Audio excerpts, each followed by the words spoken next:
Bu maç bizim için çok önemli. Maçı alıyoruz. Söz veriyorsunuz bana. Hadi. Şalvar, Elek û Şewqe bi cil bergên Kurdiyên Amedê pêşbirgên futbolê dixemilîne. Ew ne amîgo ye. Ew rahênerê tîma Seyrantepe Spora Amedê ye û bi qasê tîma xwe bi kincên xwe derdikeve pêş. Her derda cilê Kurdî li xwe. Ez da antrenmanda, maça da, ez diçim daveta, şînûşayiya, ez çim misafiriyê, ez çim çarşiyê digerim evan cila li xwe dikim. Cilê min xweşin, herkes jê hez dike. Ez cilê Kurdî hez dikim. Maça min hebe wextê maça me hebe ez dertêm sahayê rakîb spîporcî jî, taraftar jî, xwecê wan jî ji min hez dikin.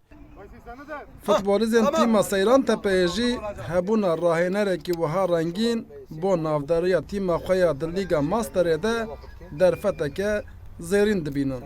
Bi şal û şapkî wî, bi qiyafetê wî, bi şewqa wî me bi trilyona jî pere bidaya em ava me nav û deng nedida. Navê me ava dernediket. Yani em şampiyon bubuna mesela bir ava mekre want ekrana televizyona ema qasa ekne memnun edibim.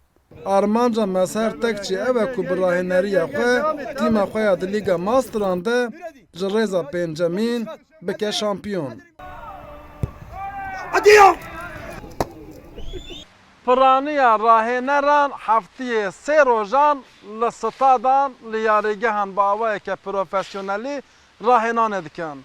Lê Mezher Tekçî her roj rojê 8 saetan bi gezik û bêra xwe ya paqijiyê rahênaniyê dike. Lewre ew di heman demê de li avahiyekî dergevaniyê jî dike. Xeyala wî ya zarokatiyê ew bûye ku bibe futbolîzekî navdar. Lê ji ber şert û mercên jiyanê 15 salin dergevaniyê dike.